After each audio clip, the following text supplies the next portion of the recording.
Kalau ada yang berniat membubarkan, jangan.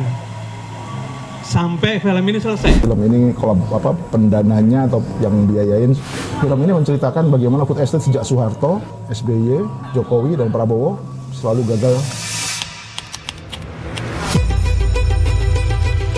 Menit ya, beberapa jam yang lalu lahir. Angka itu lahir dari tidak ada seorang yang saya nggak usah sebutkan namanya itu. Soekarno itu dia PNI kan. Misalnya kalau kita mau pindah ke taman ya cuma dapat 30. Sekarang saya kalau ke Jogja, jadi tinggal pilih. Orang makin tertutup, makin mudah makanya bersujudlah di kaki ibumu. Assalamualaikum. Saya akan bergerak ke timur Jakarta. Mau ikut atau mau lihat, lebih tepatnya memantau penayangan film Pesta Babi, jadi Nobar, Herdi Satrio Official mau ngeliput acara itu. Pengen tahu kayak gimana sih sebetulnya respon masyarakat. Kan selama ini gonjang anjing tuh. Ya kita lihat nanti di timur Jakarta. Tak perlu jauh-jauh kita ke kota, semua ada di sini. Hutan Papua mama kita, supermarket besar kita. Rame, banyak yang nonton. Keren juga sih. Kalau kita saksikan ya, ini baru mulai, tapi udah penuh juga. Kita lihatlah, beneran gak sih kontroversi sampai akhirnya harus dibubarin? Malah jangan-jangan nggak ada kontroversi, tapi karena justru beritanya di mana-mana, jadi pada wah ini kontroversi nih. Salah satu cara, bukan salah satu cara, satu-satunya cara membuktikan ini kontroversi atau tidak, emang mesti kita tonton. Oke, ya. Pemerintah sedang mengincar 2,5 juta hektar hutan orang Papua. Keselamatan hak tanah adat kami, maka kami siap untuk melakukan ancaman. Tanah ini diciptakan oleh Tuhan dan memberikan warisan kepada kami. Kami ini hanya hak jati. Yang kumpul di sini adalah para pecinta bangsa. Tidak ada urusan sama oposisi maupun tidak oposisi. Dan kita menonton film ini untuk belajar. Saya menganggapnya film itu pertama karya intelektual, karena memang ini dokumenter, tapi juga mengandung unsur moral. Dan melihat cerita yang saya lihat di sinopsis, ada unsur spiritualnya juga. Jadi kita belajar tiga-tiganya, dan malam ini saya menyampaikan selamat datang, selamat menyaksikan. Kita belajar bareng-bareng. Kalau ada yang berniat membubarkan, jangan. Sampai film ini selesai, baru kita simpulkan gitu. Sudah kita simpulkan, baru kita diskusikan. Dan sesudah ini kelihatannya akan ada diskusi. Mas Dandi jam 8 mungkin akan hadir di sini. Sekali lagi selamat datang.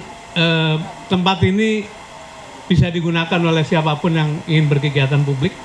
Mbak Neneng terima kasih hadir. Mbak Neneng itu dari JPO, bukan Jembatan Penyeberangan Orang, bukan, tapi Jakarta Philharmonic Orchestra. Kapan-kapan boleh diundang itu. Ada juga dari komunitas literasi dan lain-lain. Ada kopi di sana, ada makan minum seadanya. Kalau kurang nanti kita undang tukang bakso masuk sini. Mungkin demikian dari saya, sekali lagi sama terima kasih terutama para senior nih. Saya terhormat sekali Pak Lukman, Bang Todung dan Mas PK, Sugeng Rabu. Saya kembalikan pada pembawa acara. Assalamualaikum warahmatullahi wabarakatuh. Emas di Blok Wabu, Intan Jaya, bahkan nikel proyek.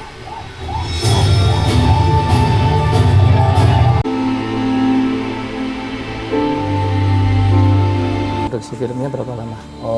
Risetnya dan mengumpulkan gambar mulai 4 tahun lalu, kemudian mulai ada tim yang ke lapangan 3 tahun lalu, jadi kira-kira 3 tahun lah intensif ya, intensif produksinya.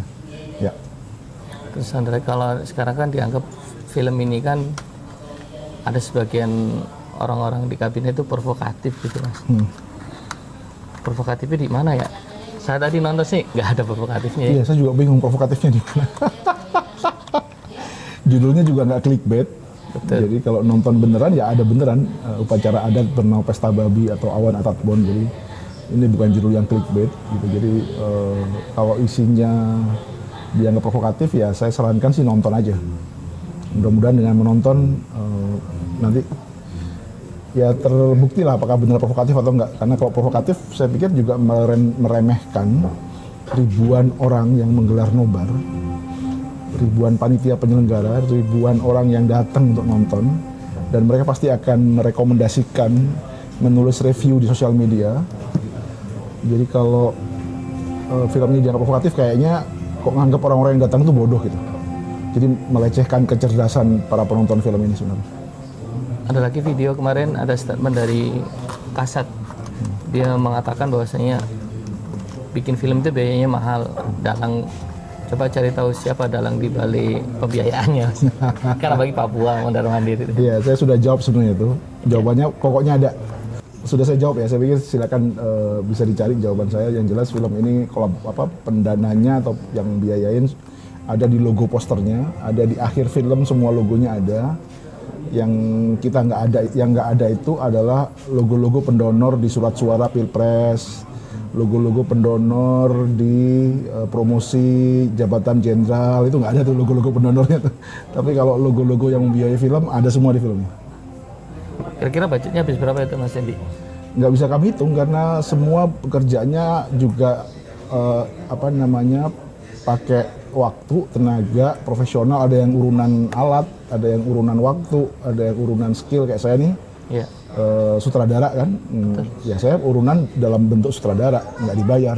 Kalau itu diuangkan, bayaran saya untuk film ini mungkin ratusan juta. Tapi karena saya nggak narik bayaran untuk film ini, ya nggak bisa diuangkan gitu. Semua editor, direktur fotografi, memang buat orang yang hanya bergerak karena uang, cerita ini dia nggak masuk akal. Saya bisa ngerti itu. Karena kan ada runtutannya dulu kan ada film Dirty Vote 1 di momen Pilpres pas masa tenang. Dan aktor di belakangnya kan ada Mas Dendi juga di situ. Dan sekarang di momen rupiah lagi turun lemah, masyarakat lagi berharap pemerintahnya lemah, tiba-tiba muncul film ini. Nggak tiba-tiba kan 4 tahun yang lalu. 4 tahun lalu bahkan Pak Prabowo belum presiden. Oh iya, Jokowi. Peluncurannya. Rupiah masih oke-oke aja. Jadi nggak ada hubungannya dengan kemalangan-kemalangan yang ditimbulkan oleh negara sendiri terhadap ekonomi masyarakat. Justru film ini nggak ada hubungannya sama sekali dengan apa yang terjadi di Jakarta. Film ini tentang Papua. Jadi kalau Jakarta ngerasa kita lagi susah kok muncul film ini, nggak. Orang Papua sudah sejak tahun 61, dalam 60 tahun operasi militer juga sudah mengalami kesusahan seperti ini. Kalau tadi yang ditonjol di film ini apa sih Mas Dendi? Ada 3 sih. Satu, ini deforestasi terbesar di dunia, 2,5 juta hektar. Termasuk sama konflik lahan dan konflik masyarakat adatnya. Yang kedua ada konflik senjata yang aktif di Papua, operasi militer selama 60 tahun. Yang ketiga ada gelombang pengungsi sampai 107.000 orang. Dan ini nggak ada di headline media-media nasional, nggak jadi FYP, nggak jadi trending topik. Terus kalau dibilang ini kan warga Papua, di Jakarta kan banyak warga Papua, tapi belum pernah dengar dia mau menyuarakan soal kondisi Papua yang saat ini di Pesta Babi ini. Enggak dong, kalau tahu setiap Kamisan juga ada teman-teman Papua yang orasi. Setiap ada kasus di Papua, ada yang demo di depan MA, depan Depdagri, MK gitu ya, Kementerian HAM. Sering. Jadi kalau mau lihat clipping apa yang dilakukan warga Papua dari mulai gerakan All Eyes on Papua tahun lalu, dari mulai 2019 Papua's Life Matters, itu gerakan teman-teman Papua di Jakarta ramai banget. Dan isu ini PSN, operasi militer, pengungsi ini disuarakan setiap mereka turun ke jalan. Jadi kalau memang merasa nggak pernah tahu ada orang Papua protes di Jakarta, jangan-jangan algoritma atau perhatiannya memang nggak ke Papua gitu aja. Kalau tadi Mas Dendi bilang film ini 4 tahun yang lalu, apakah ini berhubungan dengan food estate yang dikatakan gagal dulu? Iya, film ini menceritakan bagaimana food estate sejak Soeharto, SBY, Jokowi dan Prabowo selalu gagal. Setiap proyek selalu gagal. Tapi ini kan yang tadi di Pesta Babi ini kan disahkan dengan kata-kata PSN itu kan. Ya. Kenapa itu? Jadi kan berarti kan secara negara kan sah gitu. Ya, semua legal. Hitler yang melakukan genosida juga dianggap legal. Israel yang meratakan Gaza juga pasti legal. Jadi justru kalau ada kejahatan yang legal, disitulah yang paling berbahaya. Karena nggak bisa dikoreksi, karena dianggap legal. Jadi di era Soeharto juga korupsi-korupsi yayasan itu legal semua, ada kepresnya semua. Ya ini yang saya tanya ke pribadi. Ada nggak rasa takut ketika film ini putar kan reaksinya pejabat petinggi kan sangat sensitif banget tuh, terutama kepada sutradaranya ya. Ya takut itu manusiawi ya. Tapi kalau takut sama petinggi-petinggi atau siapapun ya mudah-mudahan enggak lah. Saya pikir orang Papua jauh lebih takut. Dan saya merekam apa yang saya lihat, saya nggak nambahin, nggak ngurangin gitu. Jadi saya tentu takut, tapi saya nggak punya alasan untuk takut. Kalaupun saya merasa takut, saya selalu ingat bahwa akan banyak teman-teman yang jauh lebih takut kalau ini nggak dikerjakan, nggak ada yang ngerjain, situasi akan makin buruk. Harapan ke pemerintah? Nonton film ini, diskusiin, lihat lagi apa visibility studies semua proyek-proyeknya. Apa namanya, batalkan proyek-proyek yang nggak jelas, yang jelas-jelas itu bukan kepentingan masyarakat.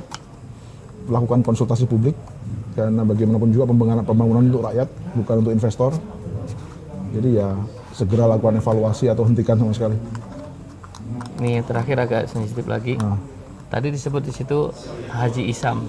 Haji Isam kan dikenal sebagai bendahara TKN dulu, sekarang juga orang besar tetap lah.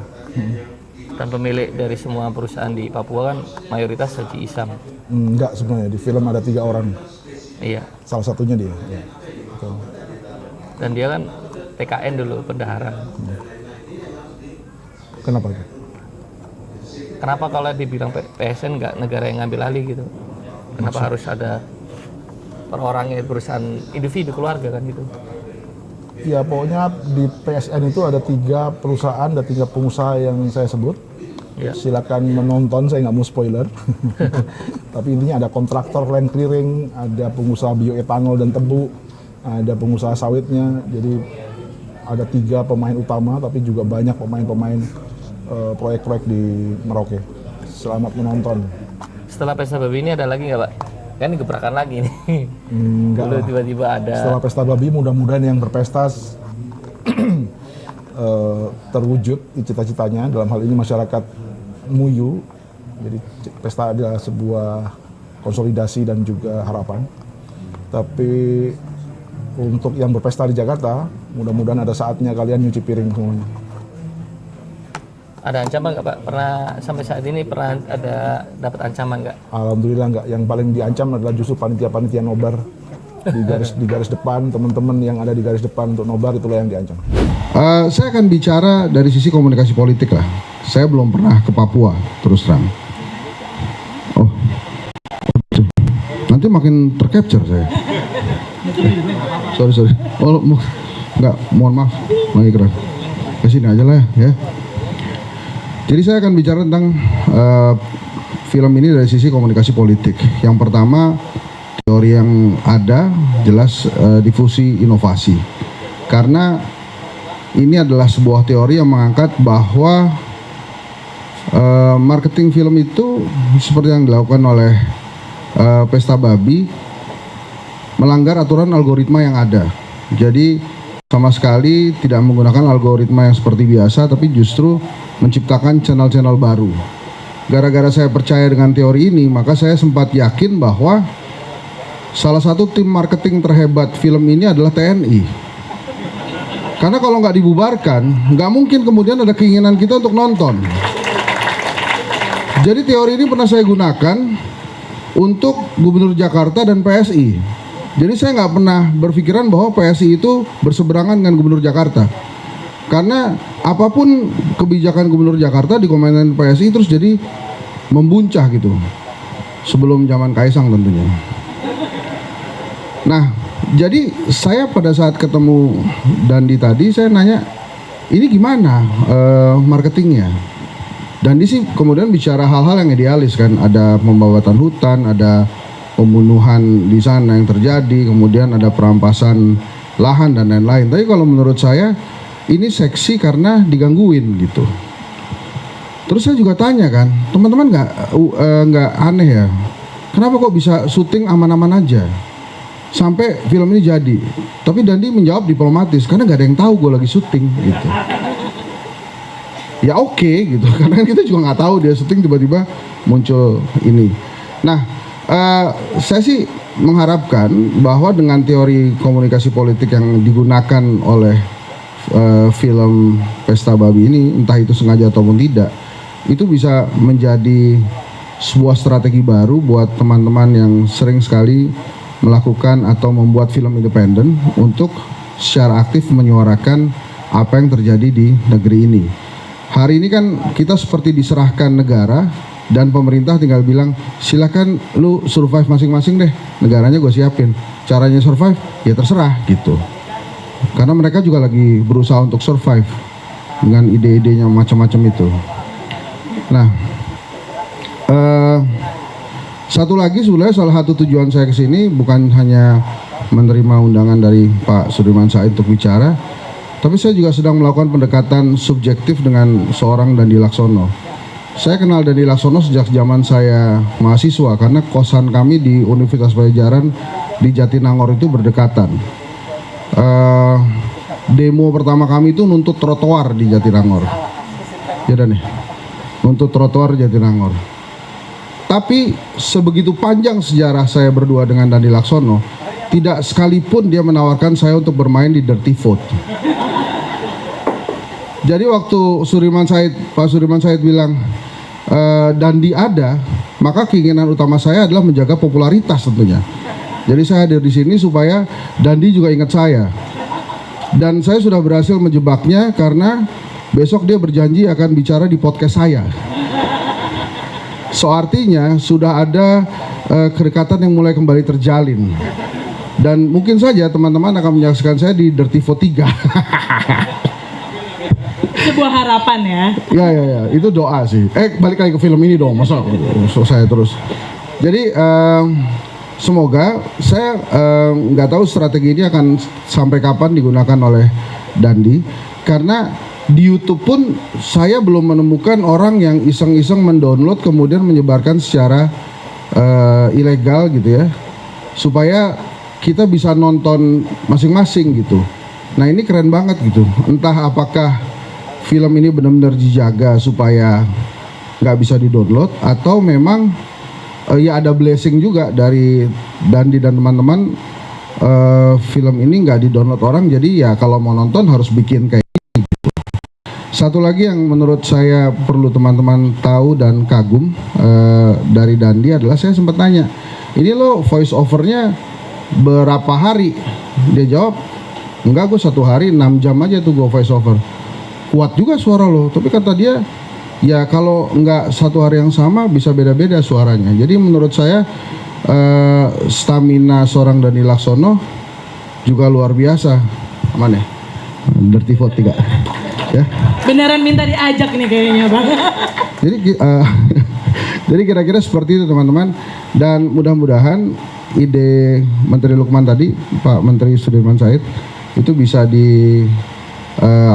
bisa direalisasikan. Karena menurut saya kita jangan cuma nonton sebuah karya film, tapi kita juga harus mengapresiasi karya film ini dan bisa turut serta menghasilkan karya-karya film berikutnya juga. Gitu kira-kira. Terima kasih. Assalamualaikum warahmatullahi wabarakatuh.